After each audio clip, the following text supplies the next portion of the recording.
Good evening and welcome to Thursday, August 6th, 2026 meeting of the Parks and Community Enrichment Commission. The meeting is now called to order.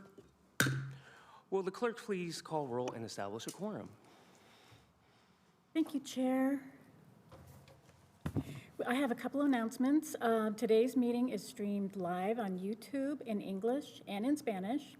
And please note that live captioning and translations are AI generated and may and probably will contain errors. Item 4 this evening has been withdrawn, and we also are excited to have all electronic speaker slips. If you haven't signed up for a public speaking, please address Sapphire. She will help you. Thank you. All right, so members, please unmute your microphones for roll call. Commissioner Langer? Absent. Commissioner Uribe? Here. Commissioner Laver? Absent. Commissioner King? Here. Commissioner Vasquez? Here. Commissioner Flores? Here.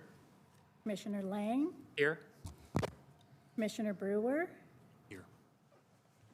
Here. Commissioner Flournoy? Absent. Chair Gaines? Absent. And Vice Chair Robbins? Present. Thank you. We have a quorum. All right. Please rise if you're able to the opening acknowledgements and allowing in honor of our indigenous people and tribal lands. For the people, original people of this land, the Nisseon people, the Southern Maidu, and the Valley of the Plain New York, Platooan peoples, and the people of Winton Rancheria, Sacramento's only federally recognized tribe. May we acknowledge and honor the Native people who came before us and walk beside us to this day ancestral lands by choosing to gather today. The act of people practice acknowledgement, appreciation for Sacramento's indigenous people's history, contributions, and lives. Thank you. Please rise for the opening acknowledgement. Oh, wait, sorry. Please remain standing for the Pledge of Allegiance. I pledge allegiance to the flag of the United States of America and to the republic for which it stands, one nation, under God, indivisible, with liberty and justice for all. All right, before we get started on today's meeting, we have a new commissioner here today. I see some friendly faces. Would you like to care to introduce yourself, Commissioner Brewer? Yeah, hello everyone. Quite an honor to have been appointed by for the at-large position on the commission. My name is Dr. Kelsey Brewer. I am an ecologist, a scientist, and a public servant for the state of California. I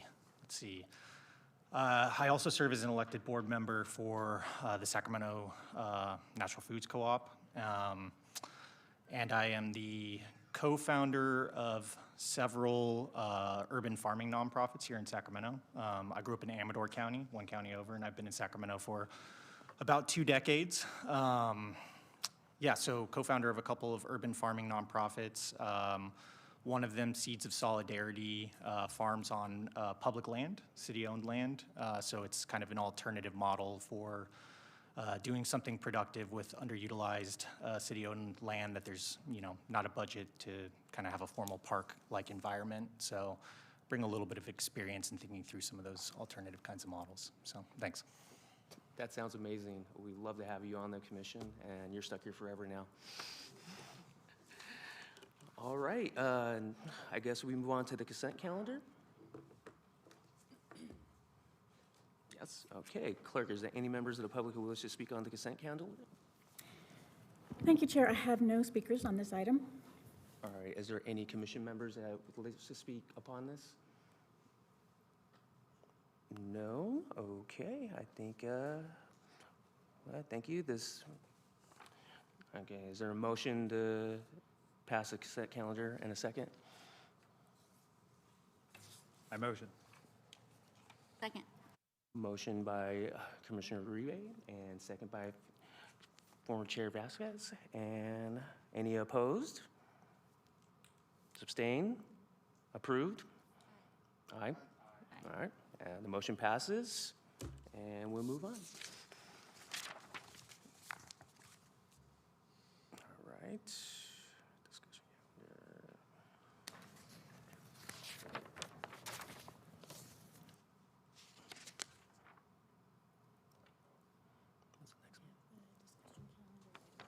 Okay.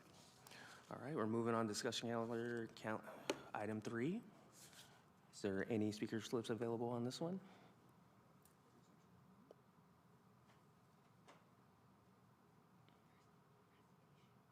There's a presentation. Okay. I think we'll have a presentation upon this. Do we have a presentation available? Oh, yes, we do. Thank you.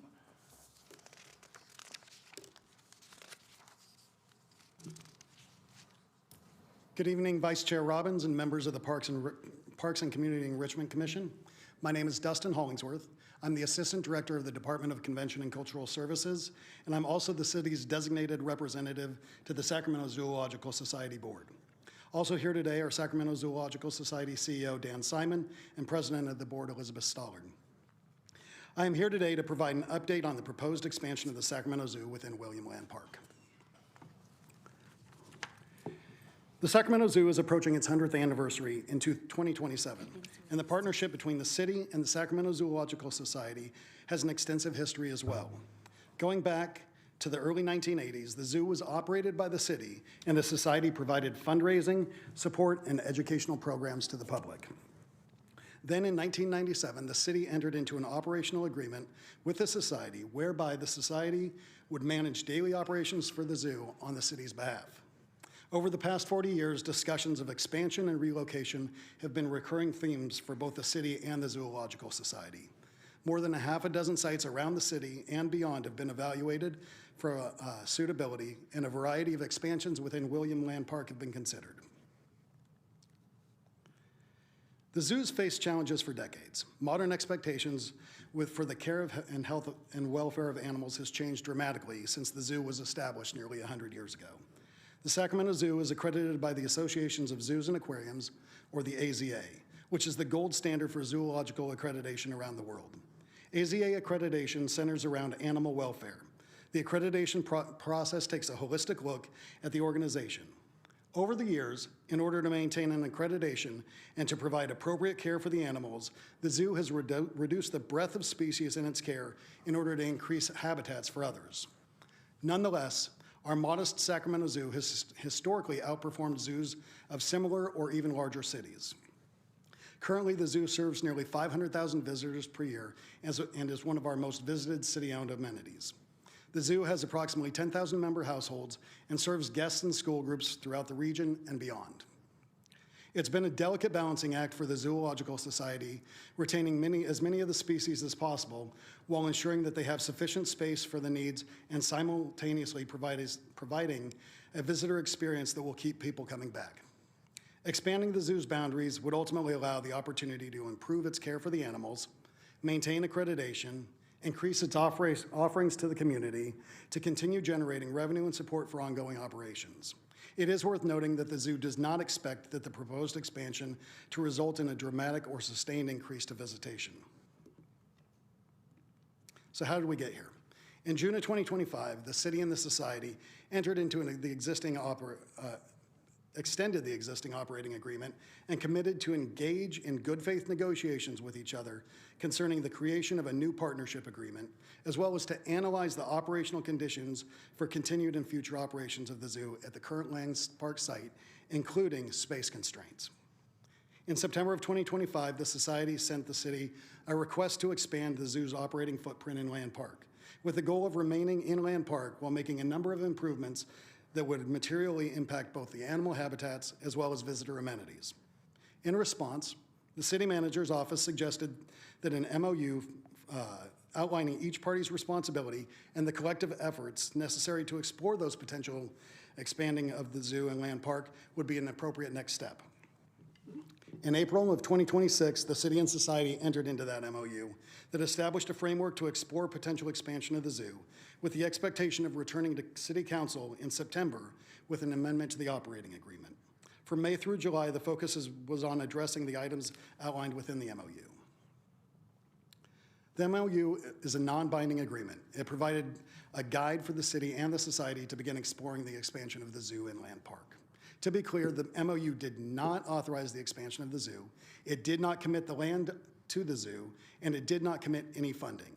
It established a framework of things that needed to be done to consider and to provide for city staff and provided for city staff to participate in activities necessary to explore the expansion and to develop a recommendation for next steps as appropriate.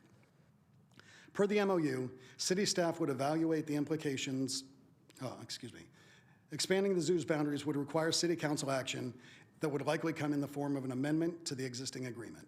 The city and society are currently negotiating the terms of that potential amendment. Per the MOU, city staff would evaluate the implication of impacts on the parks plan, the Parks Planning Division, and evaluating the expansion and determined if the zoo were to expand, it would require any modifications to the existing plan. Meanwhile, the society would develop a phasing plan and interim opportunities for improvements. The society has since determined that the existing concept does not include sufficient detail to develop a detailed phasing plan, and that is something that they will revisit as the design progresses. The city and society have collaborated in developing a community engagement strategy for the public to learn about and provide feedback on the proposed expansion. In addition, a working group of representatives from the Land Park Community Association, the Land Park Neighborhood Association, South Land Park Neighborhood Association, the Land Park Volunteer Corps, and Preservation Sacramento was convened to provide input and suggestions on the proposed expansion. It's worth noting that Commissioner Flores also attended those meetings. Aligning with the MOU for the past few months, the city and society have worked together to identify relevant amendments to the operating agreement that would be appropriate to the expansion of the zoo. Considerations for design, funding, and the satisfaction of legal requirements as they pertain to historical features, trees, utilities, parking, traffic, CEQA, and other potential environmental studies are also in consideration. Proposed expansion. The original proposed expansion included an area of approximately 1.4 acres just to the north of the current zoo site, which included the Swanston statue and garden, as well as approximately 4.4 acres across Land Park Drive in the former Pony Ride area next to Funderland. On May 26th, the Zoological Society revised its original expansion request and removed the Swanston statue, the fountain, and the pass up to the statue from the expansion area, acknowledging the historical significance and the importance of the statue to the Land Park community. In turn, they proposed incorporating 0.42 acres to the east of the main zoo entrance along Land Park Drive and extending to 15th Avenue. In total, the proposed revised expansion would increase the size of the zoo site by 5.6 acres, from 14.3 to 19.9 acres, an increase just shy of 40%, which would be the largest expansion of the zoo since the 1960s. Here's some early concepts provided by the zoo of how the expansion may be utilized. The current boundary is represented by the thinner line with short dashes, while the proposed new boundary is represented by the thin line with longer dashes in the X pattern. At this point, it is important to stress that these are early concepts and that the society is hesitant to commit extensive capital necessary to further the design without some level of confidence that the expansion is a real possibility. Across Land Park Drive at the Pony site, currently the zoo anticipates this area to serve as an opportunity to relocate their educational programming, as well as providing high engagement environment, interactive elements, and nature-based learning opportunities. Again, these are early concepts and may progress and change as the expansion moves forward, if the expansion moves forward. The most significant element of the MOU that's been undertaken over the past few months has been outreach. In addition to 3 meetings with the neighborhood working groups held on May 28th, June 15th, and July 16th at the zoo, which were also attended, as I mentioned, by Commissioner Flores, the society has held 2 input sessions, hosted an informational webinar, had informational tables set up at the zoo during 2 of their community days, and shared information link with provided feedback opportunities on their website, to which they received over 1,000 responses. As you may suspect, community input and feedback over the past several months has varied widely, from people that are ecstatic that the zoo is going to stay in Sacramento and potentially in Land Park, to those that are firmly opposed to the zoo expanding beyond its current footprint because the impacts that it will have on park access. The most recurring concerns that have been heard have centered around the removal of trees, traffic, parking, pedestrian flow, increased attendance, project funding, and the impact to historical features, including the Swanston statue and gardens, the Camellia Grove, and the Pony Ride area, to name a few. Even with the exclusion of the Swanston statue from the proposed expansion, there does remain concern that the expansion will impact the experience of those visiting that Swanston statue site. There have been many questions about CEQA and the environmental requirements, as well as the associated process and timelines, and how the expansion would be phased and what the final design would look like. People are excited about the potential for new habitats, what kind of species may be part of the expansion. They're also excited about better guest amenities, new experiences at the zoo, and supportive of the Society's conservation efforts. Moving forward, a similar update will be provided to the Preservation Commission on August 19th, and staff anticipate bringing a proposed amendment to the operating agreement that would memorialize the necessary and appropriate actions in connection with the zoo expansion based on the results derived from the activities related to the MOU. Thank you. Thank you for the presentation. Clerk, is there any speaker slips submitted? Yes, Chair, we have one speaker signed up, Lurie Stetson.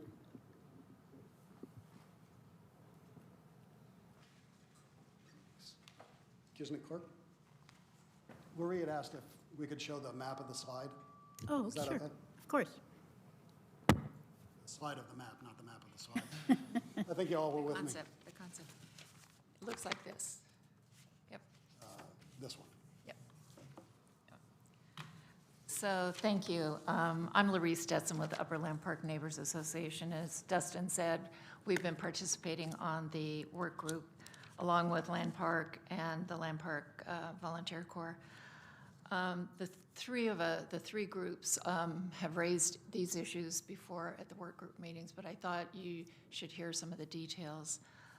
One of the concerns that we have was the visual impacts on the entrance to the zoo coming down Land Park Drive with the pony ride area going down Land Park Drive towards the zoo entrance with the fencing. And we understand the fencing has to be approved by AZA, but we want to ensure that those fences are set back with landscaping. Also, as it relates to the Swanston Memorial, we appreciate the elimination of the statute, but the concern is placement of the fencing around. As you can see at the top, it has the zigzags and then it has the dotted dashes very close to the gazebos. So it creates a keyhole effect around the statue itself, and we'd like to see that fence line pushed back. We also recommended that they expand onto Land Park Drive, and we appreciate that because we think that's a better use of that area rather than kiboshing around the Swanston Memorial.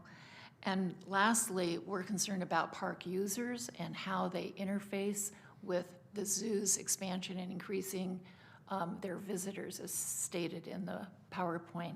So we want a thorough study of what the zoo attendance will do to the park usage.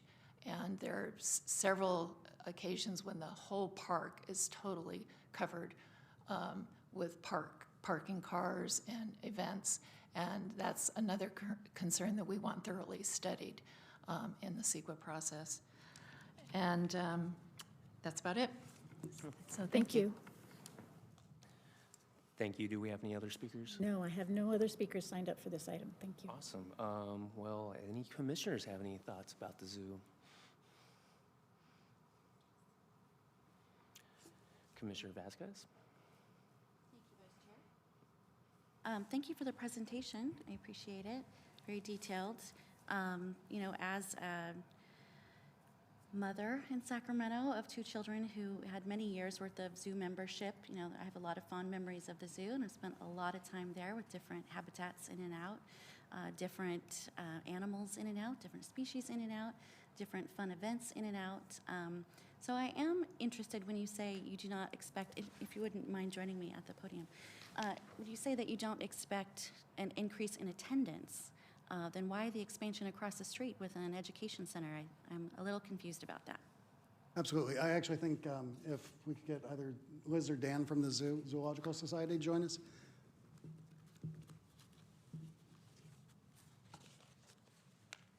Or Dustin's done enough of this, he could probably answer it anyway. Thank you, everyone, for having us here. I'm Elizabeth Stallard. I'm the president of the Society's Board of Trustees. And it's nice to see Commissioner Flores again, and thank you for bearing with us through this process. To answer your question about attendance, well, let me back up a little bit and talk about the education component across the street first, which is currently we already serve about 50,000 students a year who come primarily in the spring and kind of early summer for school field trips, which I'm sure if you have children in the Sacramento or any neighboring school district they've done, we live in Davis, our kids have gone.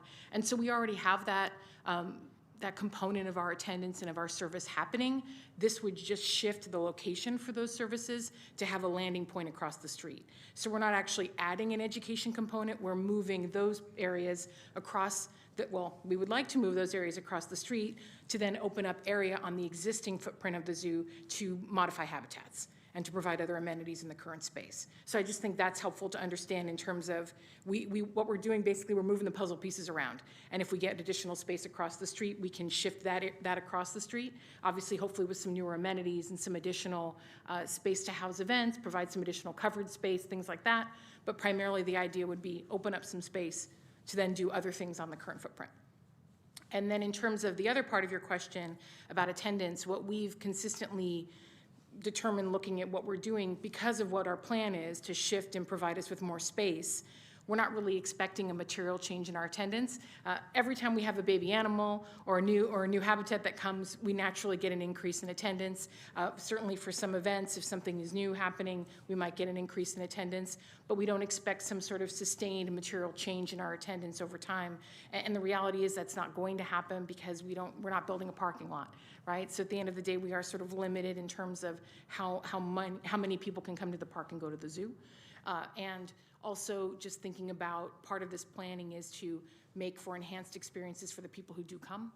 And so we're hoping that people maybe instead of coming for 1.5 or 2 hours might stay for 3, and then they might stop and eat lunch, or they might spend a little more money at the gift shop, or they might get to do one of our new behind the scenes experiences, because one of the things that we get to do when we build a new habitat in keeping with current standards is build in some of those behind the scenes experiences that I hope many of you have gotten to do at the zoo. So it changes the way we operate. It gives us some flexibility to keep animals, but it's not, it's not changing the character of the zoo and who we expect to attend. So that's a long answer for maybe a short question. No, that makes perfect sense. Thank you very much. Yeah, of course. That makes sense to expand the habitat. And then is this area where the educational center would be across the street where the trees would be removed? There's not a sort of grand plan to remove trees. I would first say that one of the things we enjoy very much about being in Lamb Park is our trees. I certainly couldn't sit here and tell you that there wouldn't be a single tree that might need to be removed in order to do what we're doing, or more than one tree. We're too early in the process to make that level of commitment. But if you look at the way we've designed the layout, I would say, of what we want to do across the street, we've tried to preserve the areas with the densest trees to be open space. Where you might, for example, see a smaller, maybe a bird habitat, a smaller freestanding enclosure, but primarily open space. And the area that we've selected to put the one structure that we intend to put over there, the one material structure, is where there isn't a significant concentration of trees. Wonderful. And would there be a plan to replant the percentage of canopy that would be removed? I think that that's probably an expectation, but two, yeah, of course, we are happy to have our trees. We enjoy the shade that they provide, and also, obviously, they provide a benefit to our animals. Wonderful. And then in regards to the fence line coming right next to the sculpture there, that's definitely one of our favorite places to be as well. So what is the reason for it coming so close? Is that a particular enclosure that you have in mind? I would say it might be reading too much into the rough drawing that we have of the plan. The primary goal in that revised drawing was to make it very clear that we were carving the statue in those areas out of the footprint, I would say, of the expansion area. We don't have any sort of defined, this is exactly where the fence is going to be, this many feet from that. There's obviously different considerations that would come into account. We know as part of CEQA, we would do more detailed drawings, and I think we've gotten the feedback that you heard tonight. We've received that multiple times from certain members of the working group have shared that, and so it's in our bucket, and I think it's in the city's bucket when we start going through the CEQA process. Wonderful. Yeah, I'd like to add my support to as much space as possible. I do believe that to be the most peaceful place in Land Park that you can take your family to relax a little bit. There is something hushed and very special about that area. So I'm very glad to see it removed from the expansion. And that's my 2 cents. Thank you so much. Great, thank you. Thank you. Thank you, Commissioner. Commissioner Brewer, you may speak. Yeah, thank you, if you would. Yeah, go ahead and stay at the podium. Yeah, thanks so much. Yeah, I also had a question about, the tree removal and the replacement with habitat, but I think you answered that fairly well, and would also add my support to maintaining habitat and tree cover, and that seems like it's part of your design. My question also is pertaining towards the attendance and the revenue. You state that you don't expect an increase in attendance, but you did have on your slides under proposed reasons for the expansion was an increase in attendance and revenue. So just there is a little bit of a discrepancy, just noting that. I am kind of wondering, so you're not expecting an increase in attendance, and I'm assuming that means not really an increase in revenue. Is that correct? No. First of all, I would say I didn't prepare the slides. Okay. So Yeah. we, Totally. But Totally. I think what you were intending to reference is what we've talked about. One of the things I mentioned earlier about we're hoping that by providing additional amenities and experiences, that is one way to generate revenue, additional revenue that we aren't necessarily realizing now. But we certainly do expect also, for example, by having the education area and having another covered space, that might be an opportunity, for example, for private events that we don't have now, where we're really limited to the Kampala Cafe. I don't know if you've been recently, but that's where we can really house covered events. And so it's not going to be net zero. I think we do expect something. I think what we've been trying to communicate, though, is that we don't expect, for example, the Fresno Zoo doubled in size, and their first year, I believe, they went from maybe having 500,000 visitors a year to having 1 million. Astronomical growth, right? That we are not expecting anything like that. We don't expect, one, because we're not just sort of doubling it all at once. We're going to be building out habitats over time. We're primarily shifting things around, and honestly, we're just not as big. And so what we're expecting more is the kind of general bumps and flows that come, right, from new things opening. But the reality is we're not expecting a whole lot more. But I think you also have to remember our costs keep increasing year after year, like many businesses. I mean, at the end of the day, we are a business. We need people to spend money at the zoo so that we can keep being there and supporting our mission. And so even to keep getting the 500,000 or so people who come in every year to keep coming, hopefully get a little bit more, hopefully get a little more money and provide more amenities, we have to have enough there for people to come. And that includes being able to keep the animals that we have and supporting our conservation programs. Great. Yeah, I appreciate that last point. Just a few more points on that. The first is, so am I correct in kind of boiling this down to the expansion is about the health and wellness of the animals that are currently in place and perhaps additional habitat for some more animals and then improvements in educational amenities? Is that kind of boil down the benefits of the expansion? That works for me. Okay, I will great. say that we are hoping to bring a few more, we're not just staying with what we have. We do have some exciting plans. If you've taken a look, we are hoping to expand and have another loop so we can bring a few more animals back to the zoo, maybe some animals that we lost previously due to space that we'd like to bring back. Got you. All right, so one more question. To your last point there about the additional revenue with costs increasing and the viability of businesses being more difficult over time, you noted that this was the largest expansion since the 1960s, and it's an expansion of about 4 acres, is that correct? It's almost 6 acres. Almost 6 acres, okay. My question is, if this is the largest since the 1960s, one might presume it's the largest you'll see in some time hereafter, and do you feel like this is a big enough expansion for you to meet the challenges that you face? Short answer, yes. Okay. I'm happy to give a longer answer if anybody wants it. However you please. One of the things that I like, for those of you, I don't know if you were following when we were looking at Elk Grove, sometimes that's the easiest way for me to explain this. I think some people might have a thought in their head, oh, but this is now only going to be a 20-acre zoo, and I choose to round up from 19.9 to 20. And it's not going to be a 100-acre zoo. But the reality is Elk Grove was not a 100-acre zoo either. Elk Grove, at the time that we decided it was not going to be a financially viable plan for the zoo, was down to already about 27 acres, and it was likely going to get a little bit even smaller than that. And primarily, I would say about 13 acres of that, my memory may be a little bit fuzzy, 13, 14 acres of that was the savanna alone. So just to give you some concept for what we're talking about here, and that was a plan for building that out, that was Generation Plus, that we would have had that 20-something acres as the zoo, and we felt very confident that we were building in animals and habitats and all of that. We're looking at doing that here effectively, take the Savannah piece of that out, but having the viability of our current zoo, not having to build the whole thing from scratch, build it out over time, get to take advantage of our existing operations and infrastructure. So it really does give us the landing point for the next generation at least, right? When we all won't be here having the next conversation about the zoo, but there won't be a zoo here in a generation if we don't get more space now. And so really, if we want to have a plan for the next 100 years, it requires that the zoo get more space now. Okay, thank you. Thank you. Commissioner King, you may speak. Thank you guys so much for your presentation. Appreciate it. Thank you for answering questions. I understand that the zoo went through an expansion in the 1960s, and that being said, Not there. No, I wasn't either.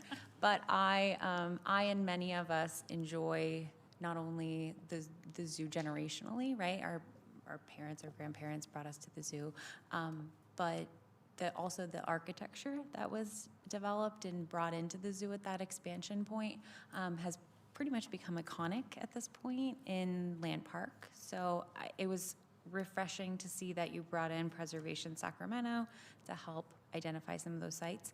I was curious, is there any plan to like the front where some of that previous expansion happened, the 1960s mid-century modern expansion with the... Do you mean, do we have a sense as to what exactly will go where? Yeah, like with this expansion, is there going to be significant updates, changes to the facade of the park, or is it more just about land at this point? Do you know? The short answer is probably, I think it's probably too early for me to speak to any of that in any level of detail. But I guess I would say there have been quite a number of changes at the zoo even in the last decade. Yeah. And it'll give, for example, if you've been to see, I'm gonna pull, has anyone been to the zoo in the last 2-3 years? Okay, good. So, for example, you look at, since even the pandemic, if you go look at what we did on the lake with respect to alligator, you go look at Okapi, which I would say is the best Okapi exhibit at any zoo in this country, and they're, including some of the very big zoos that I'm sure you've all been to. You can see the kind of things we've done on the existing site, incorporating the existing treescape, and we've really been able to do more modern things at the zoo without losing that character that the zoo has. And so the best answer I have for you is we like the way it looks too, right? And so we're going to do our best to keep it looking good, which is what we like. And I'm sure you guys are going to do a great job. I know there's a lot of eyes in this project, so I know it's a delicate balance of walking modernization and keeping that same charm that we all know and love. So I appreciate your thoughts on that, because I know there. Go ahead. If I may. It's also worth noting the entry structures are historical on the historical register. Perfect. I thought so, but I just wasn't. Yeah, that's great. All right. Well, thank you so much. All right, Commissioner Langer.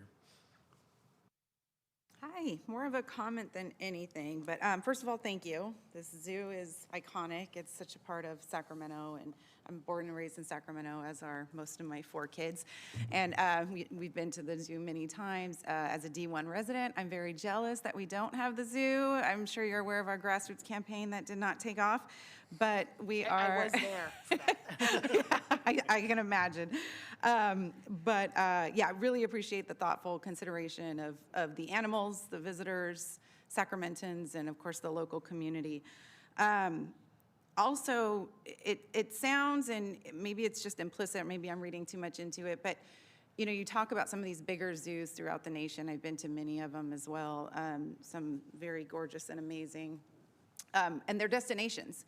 And however, the landscape, for lack of a better term, is changing when it comes to zoos, right? And so I do feel like there is a different tone than there was even 90s, early 2000s in treatment of animals, their space, their, right, like the caretaking of animals. And so I appreciate that this is an expansion because the animals need it, right? Because it's something that creates a better experience for the animals, because that's why we're all coming to the zoo, right? To see the animals and to enjoy them and their habitats. So that, to me, that just makes a lot of sense, especially when we consider some of these huge zoos. For example, I've been to the Houston Zoo, San Diego Zoo, we've all been to these, right? And they're amazing, they're great, but you kind of go, is everything great for the animals, right? Is everything okay in there? So I would love for Sacramento to have that type of a destination zoo where we can tell that the animals are well taken care of, and that it is a destination and it's still a fun event for families. It's still a fantastic place for families to go. Admittedly, I have not been in many years because my youngest kids are now teenagers. And when you've been to the zoo as many times as I have, you kind of start to, right? It all sort of starts to blend in after a while, and the trinkets and all those things. And so would love for that expansion to take place and that it becomes a destination again. And it re-energizes the zoo and the area, and it brings some of that excitement back because there has been so much questions over the years about where is it? Is it going to exist here? In what form is it going to take? So it's really exciting to be able to see some movement and some planning on the next, like you said, the next 100 years. And that's pretty much all I had to say. But yeah, and thank you for setting, I'm also a bureaucrat. Thank you for setting realistic expectations about the zoo attendance, right? Like we're not trying to create this insane, like viral right? This is a better experience for all. And we're just capturing something that can be really great for Sacramentans and the animals. So I appreciate the thoughtfulness, and it's really exciting. It's just really fantastic. So thank you for everything. Thank you all. You're absolutely welcome to come by the zoo anytime. And I would also say you should all be very proud of your zoo. The Sacramento Zoo at 500,000 visitors is the highest attended local civic amenity. We have been for some time.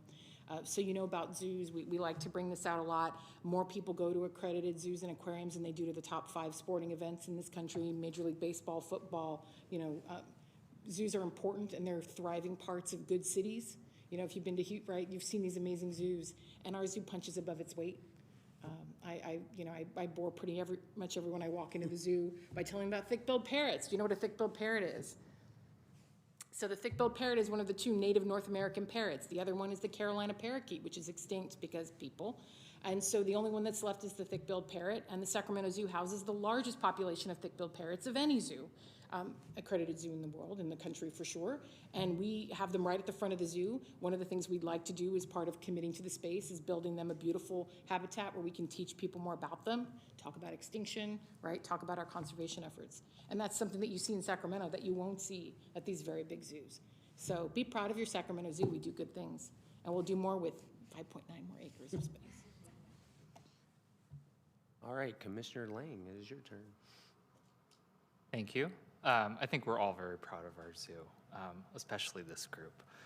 I have a question kind of about process. I noticed that the MOU is like the timeline for it is really short, or it feels short to me, where MOUs in my world are years long, if not infinite.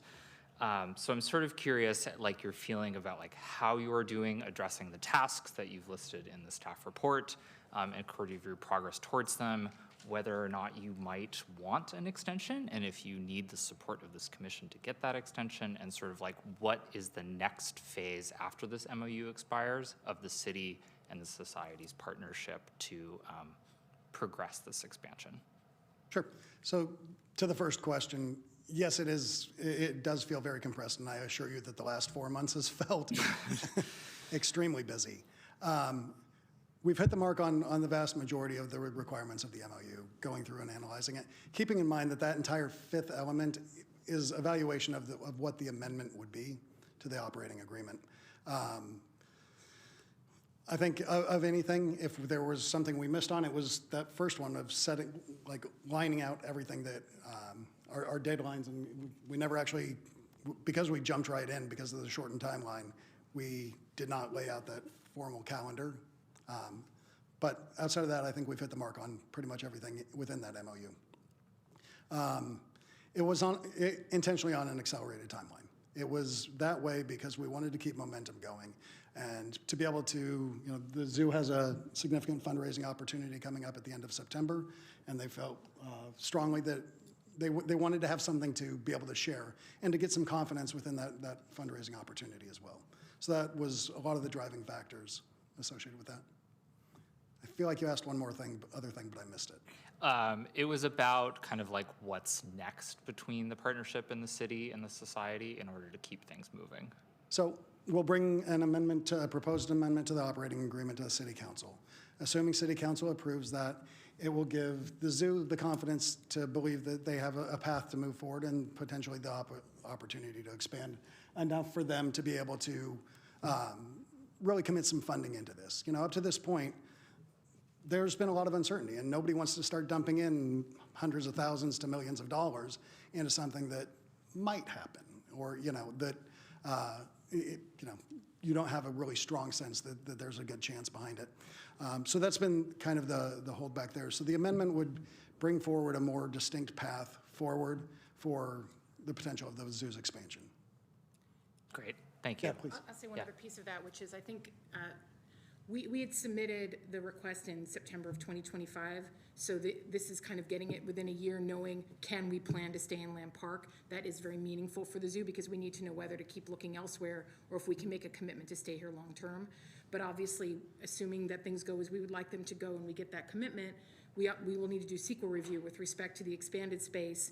And so probably what that looks like is once that amendment is done, we start working on design and CEQA related to the expansion, and in that intervening time period, we can start making plans on the existing site and start doing some of that long-term development that we also want to do if we know we're staying. So that's what you would see probably in the next, 12 to 36 months. So I don't know if this, that was part of your, yes, that was very helpful. So this, if I could maybe sum it up, this amendment that you are going to propose around September 1 sort of is the city's commitment to keep the zoo and land park and like invest in its future. I would say it establishes the path forward. Okay, that's fair enough. I think that there's no investment, I think, is the part of what he's maybe pushing back on. But what we yes, needed maybe was non-monetary some investment. expectation that we could count on using the space, assuming we get through CEQA review, that we can count on having that space for expansion. So we then can spend the money and invest in, one, preparing, going through CEQA to build on that space, but also making changes on the current site to plan for a long-term stay in Lamb Park. Thank you. I'm sure your efforts will be rewarded, and I'm sure that this commission would be happy to advocate with our elected officials on your behalf for this agreement and the path forward. So thank you. Thank you. Bear with us, no pun intended. Commissioner Flores? Yeah, thank you, Chair. Well, let me acknowledge first, I know we have the zoo representing and answering a lot of commission questions, and that's very appreciative, but I also want to acknowledge that we did have neighbors here in the effort of fair time. I know the public comment's only 2 minutes, but a lot of the questions that my fellow commissioners have already asked tonight were what those 3 meetings were, and they were about 2 hours each. So we went in depth in all those types of questions. So those, basically 100% of the questions that you all had, it just only reinforces the North Star of this entirety of this project. So I'm very happy that, and that's why I'm kind of speaking a little bit last here, to acknowledge that. But there, I know I got a lot of emails. I've been talking to a lot of neighbors, and just in an effort of fair time in that sense, that a lot of these conversations have been driven of what is the right balance between the zoo, neighbors, the park, and the city as a whole. There's so many simultaneous efforts and usage going on there that, and Dustin, I want to also acknowledge you and the team and city staff that has been leading these meetings over the past summer. Like you've mentioned, I also attended all 3 meetings. I have all the notes and agendas right here. And those 3 meetings were by topics, and the second meeting was CEQA. CEQA-led, and we have a staff here that talked about CEQA, and that would go to the next steps. Because that's a project like this, CEQA and creating documents that are more defined, and to answer some of those questions. How is fencing? Where is fencing? What's the materials? And I know there's a million more questions that you all didn't answer that I know would be next questions to the neighbors and to the zoo. But believe me, those questions were asked. But it's also chicken and the egg, right? We can't move forward unless there is a pathway, roadway, and that's what that council report will help in defining. What would be the next steps? Well, we know that part of the evaluation to answer those questions, including tree canopy. The William Lamb Park has beautiful tree canopy, but to accommodate some of these requests, they're not just going to strip down all the trees. I mean, we have natural I mean, we can't replace those trees, and it's providing great shade, especially in days like this when extreme heat advisories, right? So there's always going to be that balance, and I think that's from my perspective, and I also want to acknowledge the District 7 office also being a part of these conversations, and then me being a part of it, that there's different usage, and we would use the same language in some of these usage, right? When we hear attendance from the zoo perspective, you know, it's not like the restaurant industry where the main indicator is turnover. You get more people on the seat, you turn it over, get them out of there in 45 minutes, and so you can get the next seat. No, when they say a terminology like attendance, and the delta may fluctuate, but be around the 500,000, because that question did come up. It's not that attendance is going to, they don't anticipate more attendance. They want to have the users stay there longer to use the experiences, and therefore that's how they can, you know, get some of that, you know, more spending, more usage. I know there's proms there, right? Like, so yeah, maybe the number fluctuates, but they're staying there longer, so they're going to use the park. But then simultaneously, usage from the neighbor perspective means that car is staying at Lamb Park that much longer, right? Instead of that 2-hour visit, now it's going to be a 4-hour visit. And so it's going to be the balance of, in neighbor terms, right? Like a person being there for 4 hours is a big deal, right? Like you want more people to join the park. And so that's been the balance that Dustin's team has to hear all the different worlds that we all come from, balance it all out, and then write the staff report to City Council. So you hear it in one perspective, but then, and the neighbors have been very vocal. We have to look at this. We got to look at, are you touching historics? Hey, there's no sidewalks. Hey, it's an old park. What's the infrastructure, right? And those information units will feed into a CEQA, but when a CEQA looks at a unique visitor to the zoo as a person who's driving in, is a little bit different than the attendance for the zoo. So it's been a fascinating how public service has been crashing into these conversations, and this conversation is real life, right?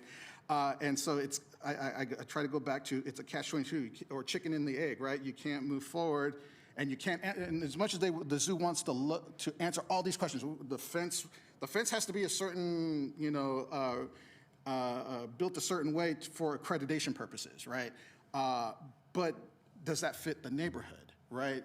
We're mindful of the animals, but then we're also mindful that we visit Lamb Park. So is it going to be a monstrosity? No, there has to be that balance. And so these conversations, trying to find that right balance of being within the terms of accreditation, but then it's not this monstrosity that's in our neighborhood, right? So I know there's going to be a fine balance, and then when future documents like CEQA and other things will help alleviate some of those answers, but we don't have those answers right now. As much as we want to say, well, it's only going to go 7 feet, maybe 6.5 feet, right? We can't answer those questions just yet, but the neighbors have been very vocal, be like, but make sure it doesn't encroach as much, or, you know, make sure it's built within, it's still aesthetically pleasing, it meets all the historic. So those conversations, those conversations have been asked, is being synthesized. So I can only imagine your staff report in the next month to balance all that, because you're going to probably even get more questions. Yeah, I talked about terminology, trees. I know you mentioned it a couple times, accreditation, and the reason why for the expansion, from my perspective, and correct me if I'm wrong, and I know we have neighbors here, the expansion is needed to make sure the accreditation is solidified, and accreditation happens once every, once every 5 years. And if the accreditation body sees that the Sacramento Zoo is within guidelines and an expansion's happening, that means more footprint for the safety and welfare of the animals, that's a good thing. Then they get their accreditation for another 5 years. So in concept, expanding is a good thing to maintain accreditation at the Sacramento Zoo. A bigger footprint like across the street of William Lamb Park Drive. There's an opportunity for kids to see different exhibits that's not currently offered, right? And then there's, but then, like, as we heard our neighbor earlier tonight, but there's traffic. Then there's, you know, if we have so many people, we want to be safe, but we're also mindful of usage of the park and all the other externalities that happens in a regional park like William Land Park. So it's been a fascinating experience sitting back and listening to all the points. Everyone is valid, but at the same time, we use terminology that may be the same words, but they mean totally different things in different spheres. So just the synthesis of all that, I think ultimately at the end, as this goes to City Council, I know tonight's a receive and file, right? Correct, Dennis? But that doesn't mean the comments you've heard tonight will not be reflected in the staff report, correct? Like if some To the ability possible, absolutely. Okay, so yes, it is a receive and file, but we brought up a lot of questions or comments. Some of them are very similar to the conversations you've had. I know the zoo had other public awareness campaigns. So as Commissioner Colin Lang here said, yeah, we will talk to our persons when that item does come up. But no, it's been fascinating to hear this because like Lindsay, like how you said, a lot of eyeballs are on this. A lot of people care about families, legacies, grandchildren coming in, and the zoo's aware of that. The neighbors are aware of that. There is going to be a happy medium. We just don't know all the answers right now to have the 100% consensus, and we all have to be mindful of each other's thoughts on that. So that's why I kind of went last to hear what the commissioners had to say, and they hit on, like I said, 100% of the talking points of these 3 meetings and future conversations to be had. So, yeah, thank you. Thank you. Thank you, Commissioner. And it just shows a reflection of how every commissioner here is like a representative of their backyard. As Joe goes to every meetings to make sure it's, you know, proper and everything. I expect that from everybody. If something was at Oak Park, I know Commissioner King will be there. If it was Willie Park, Uribe, vice versa. If it was something at Granite Regional, Commissioner Baxter would be right there. Exactly. So it's great representation on all you guys. I'm sure Joe can answer my upcoming question now I'm going to say, but I just got to say, as a born resident in Sacramento, I've been to the zoo many times, loved growing there up as a 90s and being the coolest kid in school when you had a zoo key. If you guys remember one of those, you were the coolest school. And hopefully the thing worked when it put your key in there. But mine's about the amenities. If it switches over and we do move forward on this, I know it's probably not set in stone. Like, I think it's just a pony ride right there. Is there plans of moving that, or we're just going to 86 it and just? So the pony ride, we haven't had a pony ride operator since, I want to say 2019. It's approximately that time. Okay. And the site itself actually started to fall in disrepair. So the Youth Parks and Community Enrichment Planning team had cleared the site prior to any of this discussion.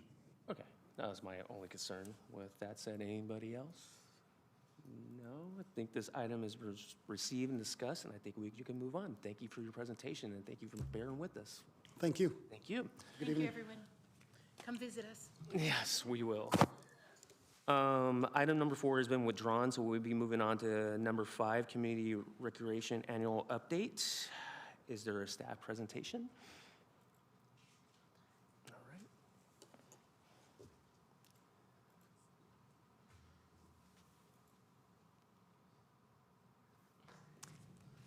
Hi, good evening. My name is Heather Kopf, and I'm a Recreation General Supervisor with the Department of Youth, Parks, and Community Enrichment.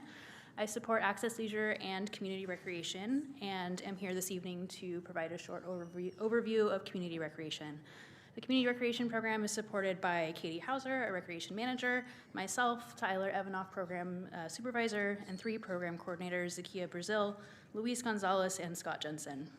This team plans and implements sports for all ages. It manages programs and operations at the Sacramento Softball Complex and the 28th and B Skate Park.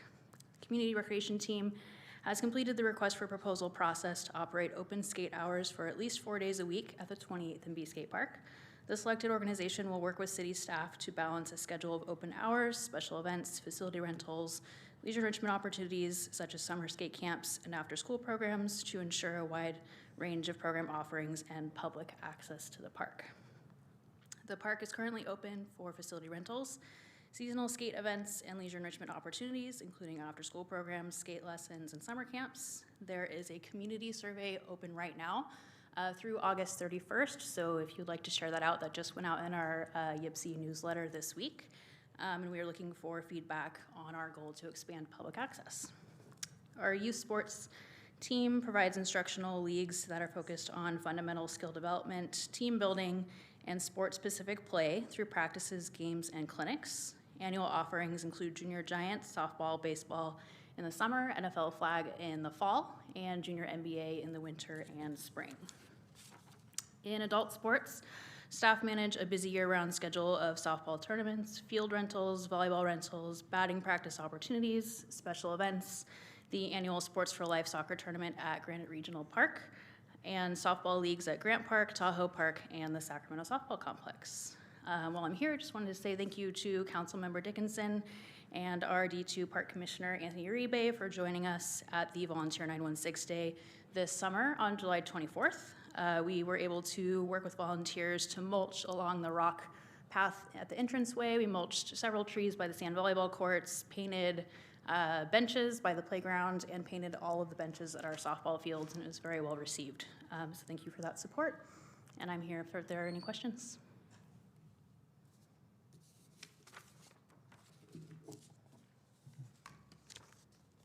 Do we have any speaker lips? Or, Thank you, Vice Chair. We do not have any speakers signed up for this item. okay, is there any commissioners have any? Commissioner Vasquez, floor is yours. Thank you, Vice Chair. Appreciate it. Thank you so much for the update. I really appreciate it. And one of the questions that I had tonight was about the survey for the 28th and B Skate Park. After speaking with Councilmember Guerra's office and attempting to take the survey, we have a lot of suggestions and concerns. So I do believe that, you know, our charge this year is to look at our community engagement, figure out how are we engaging with people, what are our standards for this, and then making sure that it's what we want it to be, that it's nice and equitable. So these are my questions and suggestions. One, I think it's really important because there has been so much confusion around this particular, and I'm hoping that you can answer my questions, around this particular amenity for the last 2 years with budget constraints and it shutting down. I think what would be very helpful in this survey is to explain why we're renovating, how, when, where, why, all of it, right? When will these renovations take place? My question is, how is it funded, these particular renovations that are in the survey? How many responses are you waiting to get in response? What will be changing? Like, are we going to lose the wooden bowls? That was everyone's first question who looked at the survey with me. Why can you only choose 3 hours that you would skate during the day? So one of the questions is, would you skate 9 to noon, 12 to 3, or 3 to 6, or 6 to 9? But you can only choose one. I don't know how to answer that because I would choose all of those depending on what day, what am I riding, what kid am I bringing, who am I with. So I think that question needs to be way more open-ended, and it makes me think, like, are you only going to be opening for 3 hours at a time? Because if that's the case, then we really need to choose those hours wisely because we're going to exclude, 75% of the other options in that answer. So that's a question I have. Is that the intention? Is that why there's only one option for choosing time? And then there's a lot of examples as to what kind of amenity you could choose, like what do you want to see in there? And I'm very curious as to, do we have a limit as to how many we can choose? Are you going to choose the top 3? Just to start off with asking, like, how do you roll?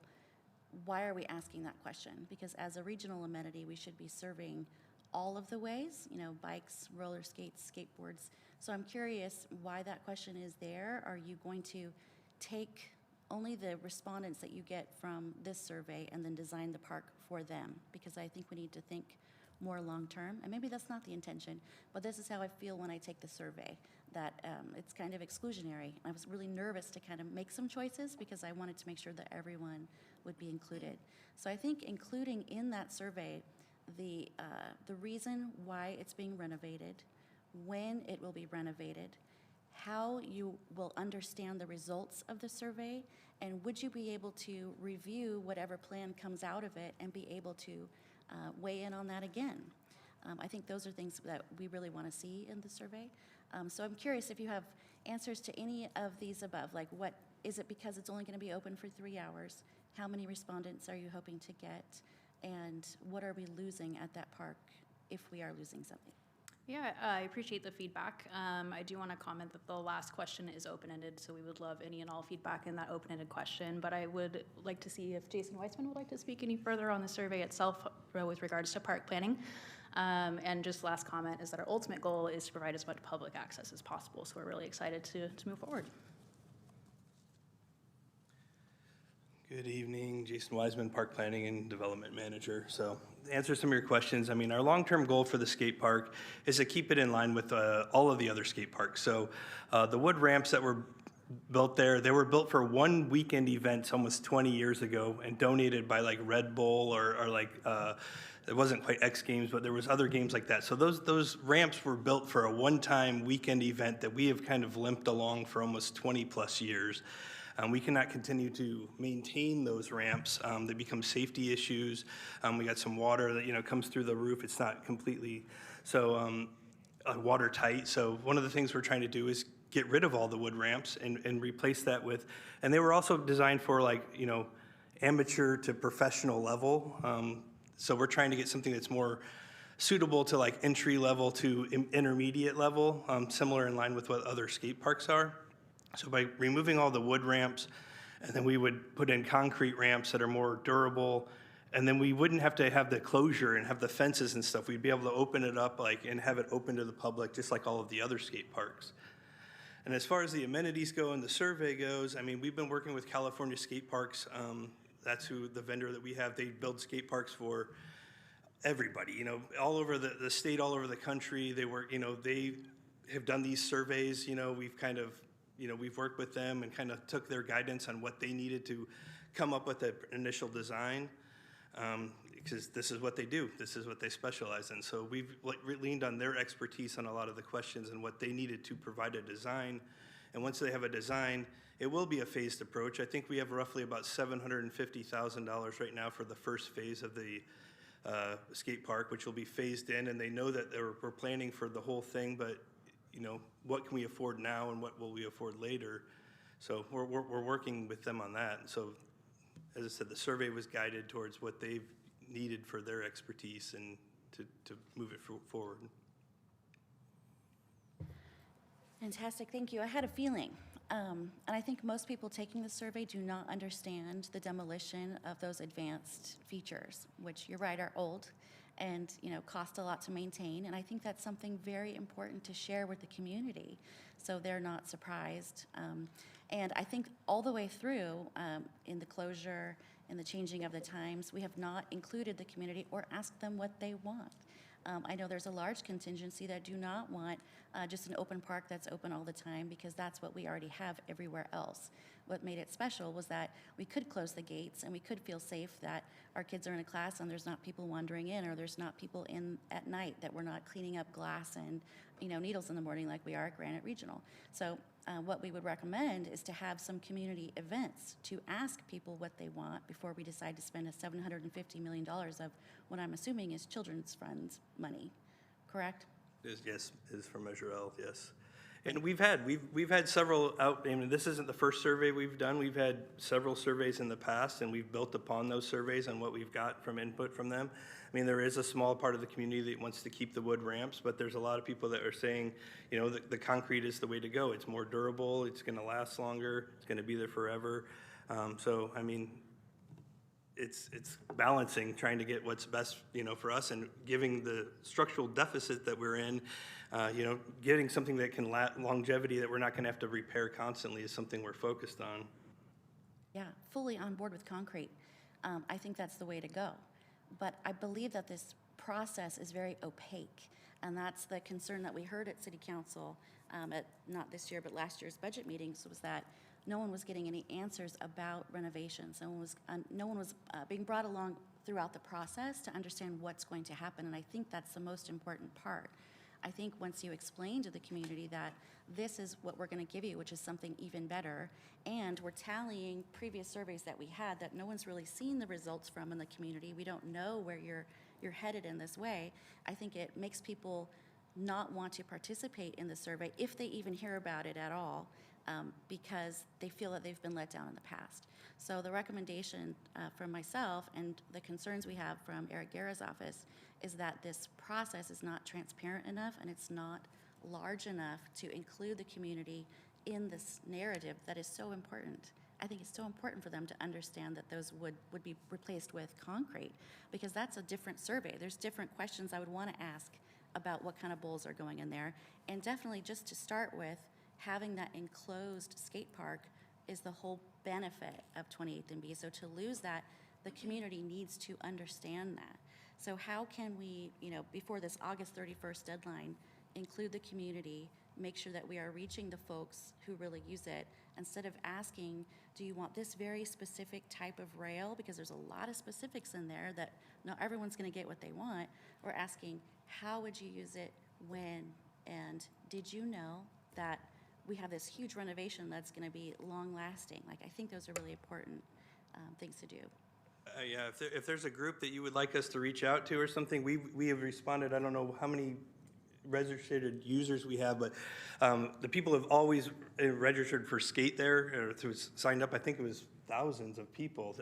They all got emails saying this survey is out there right now. So that survey's out there. The groups that are offering the classes and that, we've been working with them. We've been sending it out to local skate shops and just trying to get the most input we can on the survey. So we feel like we're trying to do our best to reach out to everybody, but if there's a group that we're missing, then we'd be happy to hear from you on who that is so we can reach out to them. Okay, great, yeah. Would we be willing to meet with maybe the council member's office, or this is a regional park, so any other district who might be interested in spreading the word? And again, I think the process transparency is what we really need to work on. That's something we're supposed to be working on this year with the public, with every time we engage. So I don't feel, and I know this isn't your part, Jason, that you create, and I'm grateful that you're up here answering questions. I don't feel that simply emailing past participants is a good enough way to reach the community, no matter how many thousands of people had to give us their email to go through the door at some point. I know I've given my email for all my children and all my Girl Scouts to go through the door at some point, right? I don't know who's getting those, right? It could be that we have a whole faction of people that it's been closed for so many years would really like to skate those wooden bowls one more time before it shuts down, that aren't even aware that those bowls might be removed, especially after taking the survey. I wouldn't understand that. So what is our ability to maybe pause the survey, make it more clear and transparent, and then go forward with more authentic community engagement? I feel like the survey, we've captured all of that, so the plan is to get the survey information off the survey that we currently have. We will have community workshops where basically this California skate parks will come up with an initial design based on the feedback they got from the survey. There will be another outreach point where there is a community meeting. People can come, provide their input on that, and then they will refine the design based on that input and come up with a final design, and then we will phase that with the money that we have to move forward. That's our plan.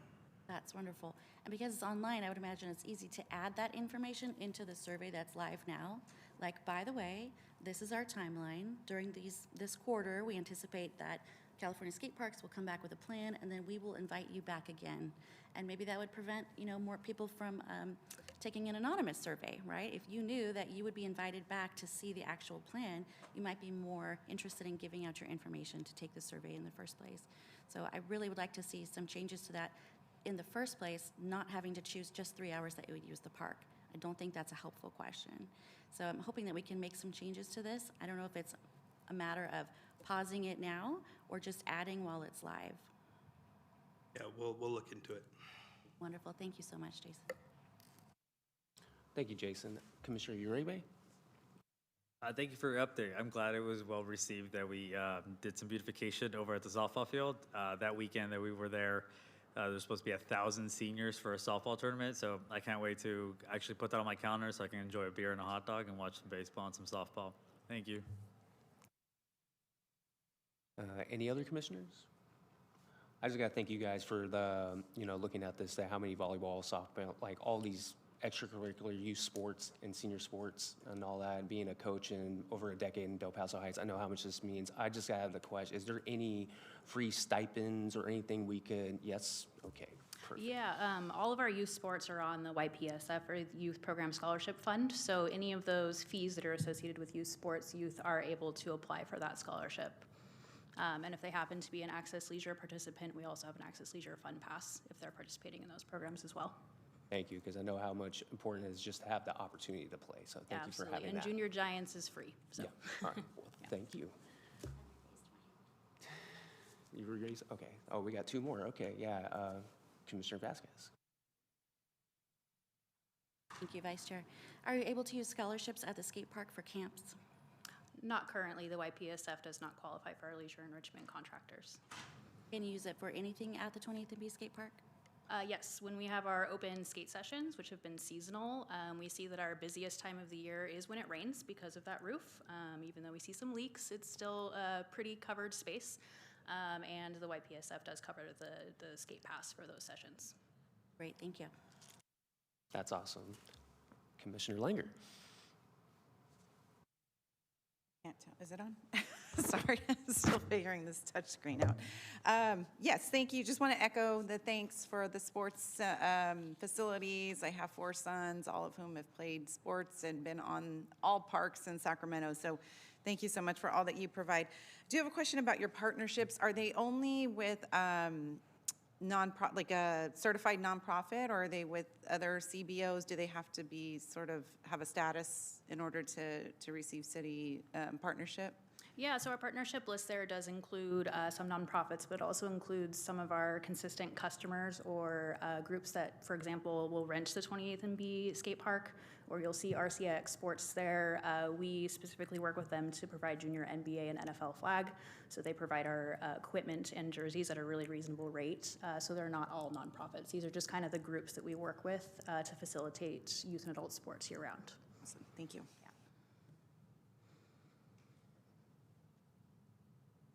All right, I think that this item has been commented. No vote is required. We'll move on to the next item. Thank you for your presentation. Thank you so much. We will move on to number 6, 916 Day. Is there a staff presentation? Of course it is. Cousin, step right down.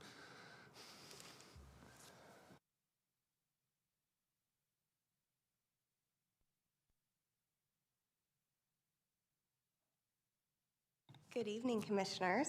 I have quite the 916 Day updates because we've had several events and we have a couple in the queue. So far, District 2, as you heard earlier, had an event out at the Sacramento Softball Complex where we painted benches and spread like 25 yards of mulch for a total of 30 volunteer hours. In District 4, coming up on Saturday, if any of you guys are available and interested in volunteering, we have an event at Grant Park where we will be painting like a 100-foot retaining wall, weeding, raking, adding sand to the playground, and doing a light trash pickup, and that will be this Saturday from 9 to noon. In District 5, Commissioner King reached out to me with a great idea to do a 916 event at Chorley Park Disc Golf Course. So there we will be mulching, spreading dirt to reduce trip hazards, and doing a light trash pickup on September 12th. And then in District 8, we have an event. We don't have a date for it yet, but it's at Valley High where we had a 916 Day event a few years back. They would like to go back and paint some benches, restripe the basketball courts, replace the basketball nets, and spruce up the playground. And then Commissioner Vasquez reminded me last time we were here that she did have a tree planting in Tahoe Park, and I do have the numbers for you on that one. So the Tahoe tree planting took place on March the 7th, and SMUD showed up with a large group for a total of 141 volunteers and completed it in 2.5 hours. I know, crazy. And the total volunteer hours for that event was 352.5. So if you guys are interested in having a volunteer in your park close to you that you haven't reached out to me about, please do. All I need is date, time, location, and if you could give me a few dates because we're starting to fill up our calendars. And that is all from me. I am available for questions.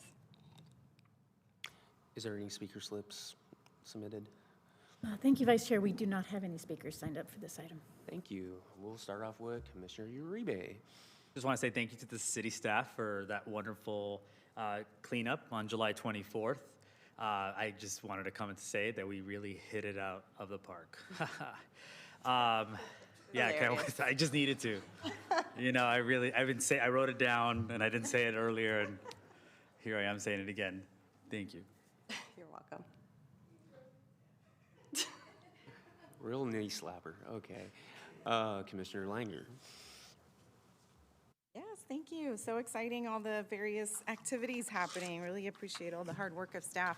I had brought to this meeting, I don't even remember, several meetings ago, the possibility of doing like a fishing in the park.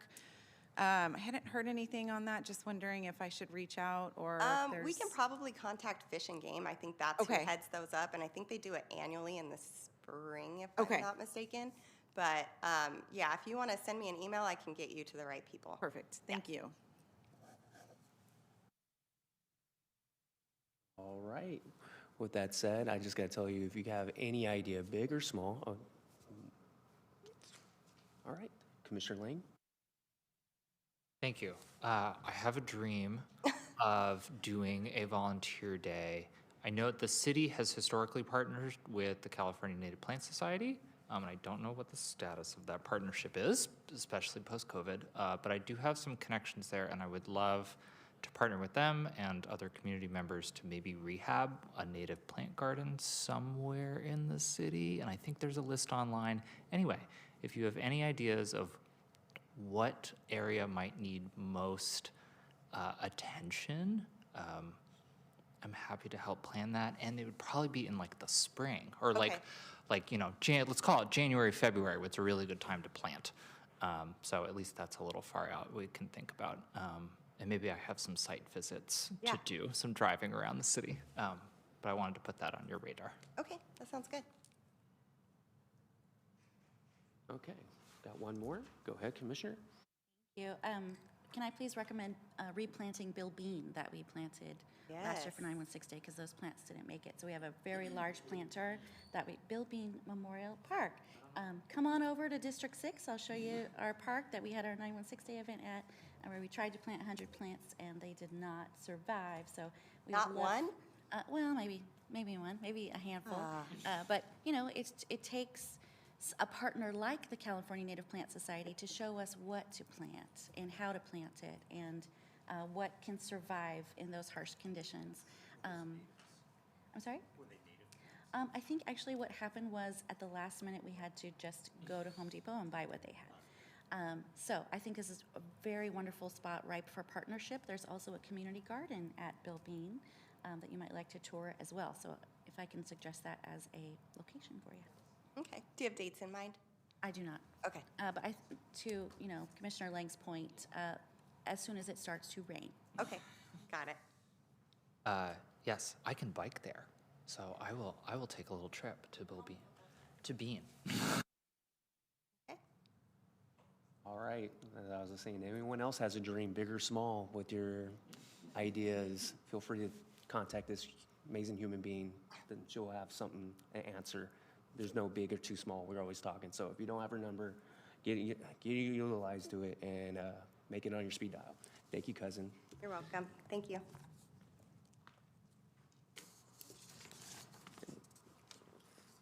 Oh, all right. You sure? Okay, thank you. All right, we'll be moving on to Department of Youth, Parks, and Community Enrichment highlights. Do we have a presentation? Good evening. I'm Katie Hauser. I'm a recreation manager with the department, subbing in for Shannon Brown today. So we have some registration updates. Registration for fall programs for youth, teen, and adults opened yesterday, Wednesday, August 5th at noon. So if you're interested in looking for fall programs, they're live on the website now.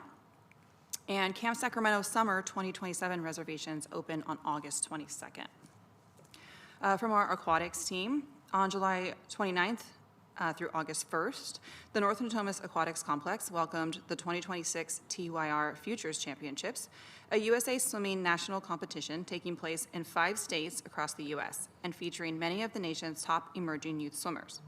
The championship serves as an important pathway for young athletes pursuing collegiate, national, and international competition and brought hundreds of swimmers, coaches, officials, and spectators from across the western United States to Sacramento. And from August 5th through 9th, so right now, the North Natomas Aquatics Complex hosts the 2026 U.S. Masters Swimming Summer National Championship. The meet has attracted a record 1,400 plus registered swimmers from across the country, making it the largest Masters National Championships in the U.S. Masters Swimming history. Competitors ranging from adult fitness swimmers to former Olympians will compete over 5 days of racing. In our community centers, we have 2 backpack giveaways that are happening here shortly. So on Friday, August 14th, from 5:30 to 7:30 at the Pinnell Community Center, they're hosting a backpack giveaway. And on Thursday, August 20th, from 6 p.m. to 8 p.m., Oak Park Community Center is hosting a back-to-school bingo night with food, games, and fun for families. And finally, our youth workforce development team. The Sacramento Youth Commission has seats available in multiple districts, and youth that live in Sacramento are encouraged to apply to all districts through the clerk's office.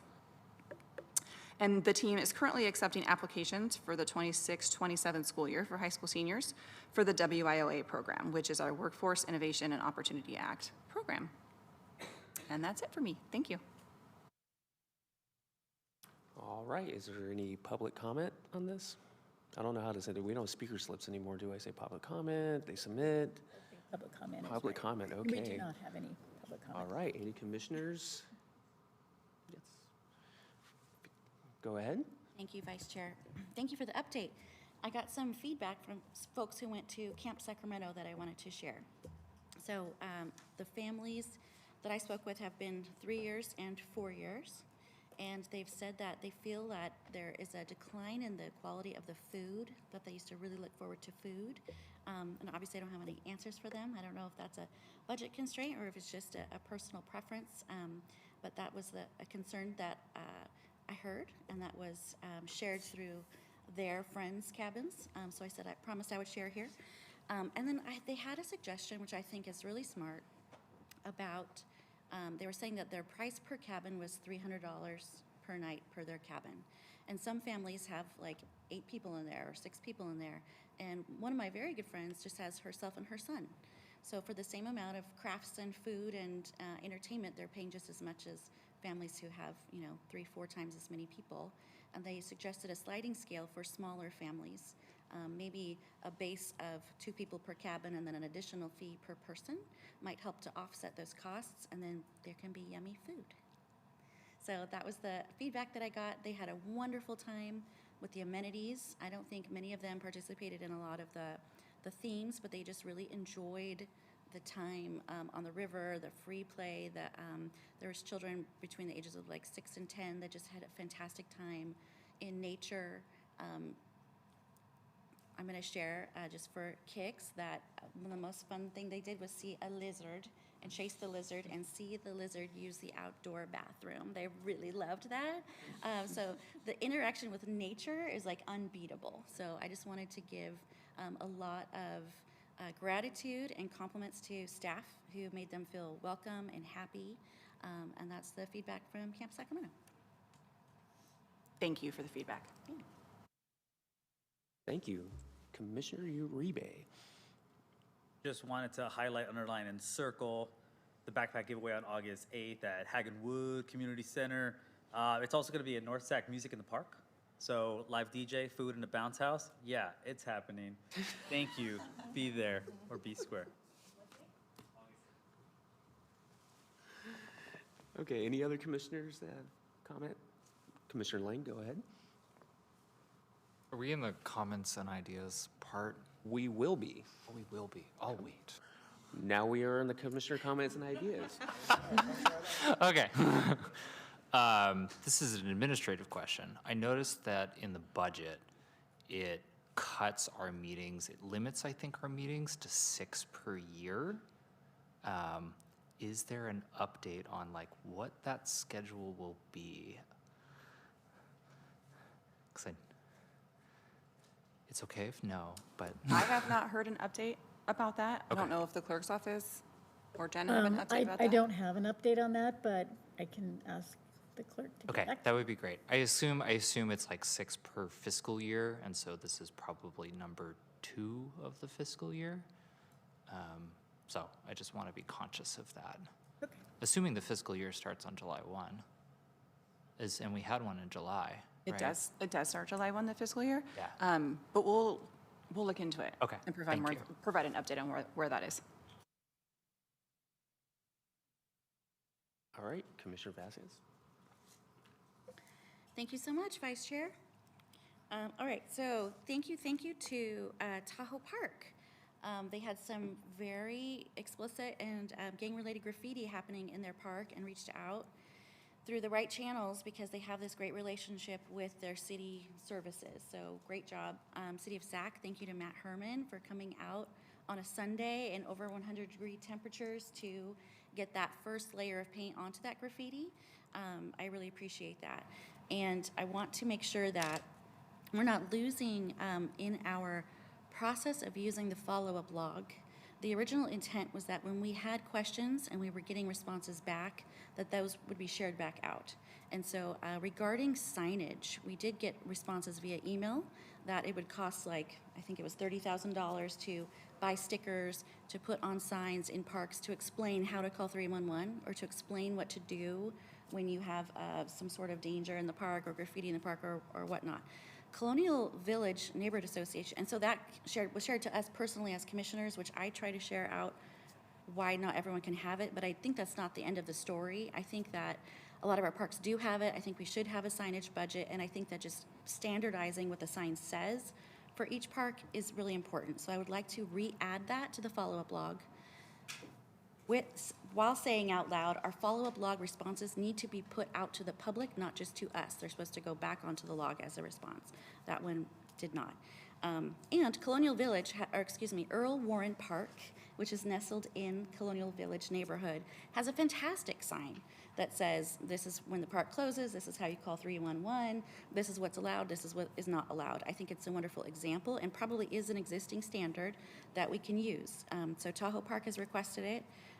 Lawrence Park has requested it. Lawrence Park Neighborhood Association is speaking with me, asking how can we talk about bathrooms? What's the best way to have our bathrooms open? Why are our bathrooms closed? Is this just for rentals, right? So I think that it's really important that the signage is up in every park so that they know, oh, I just called 311. 311's going to route me to who I need to speak with, right? Because it's not always the parks commissioner. That is not my call.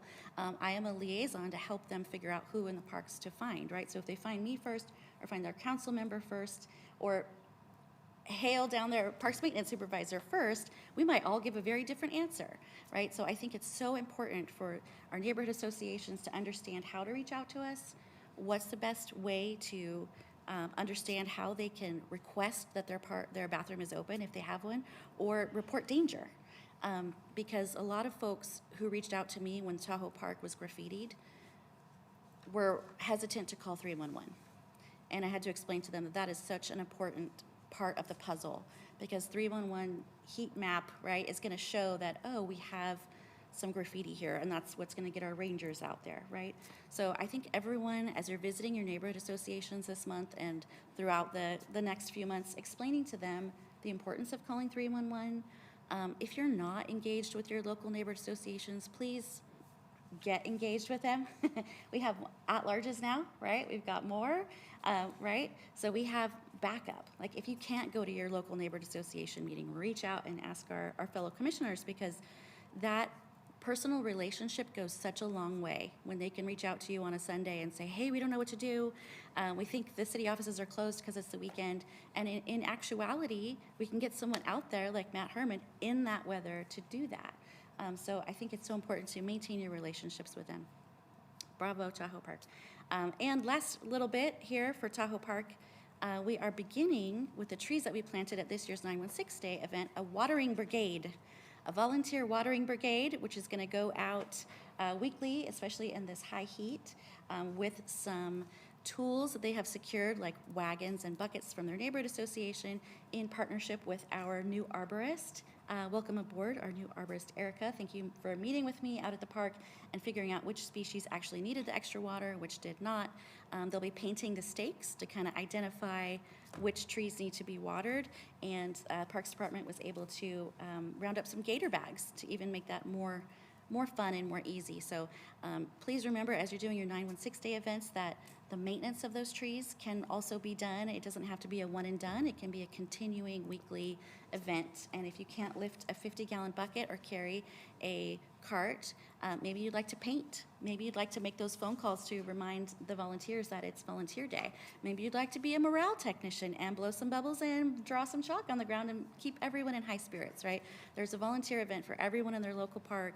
Make sure to keep them engaged, and hopefully we can use our Tahoe Park Watering Brigade as an example as to how we can create watering brigades in your parks where you're planting all these amazing trees. So those are my 2 cents. Thank you so much to our first signups for the Tahoe Park Watering Brigade, the first of which is named Luna, who's an elementary school student. Thank you, Luna. I appreciate you. Thanks.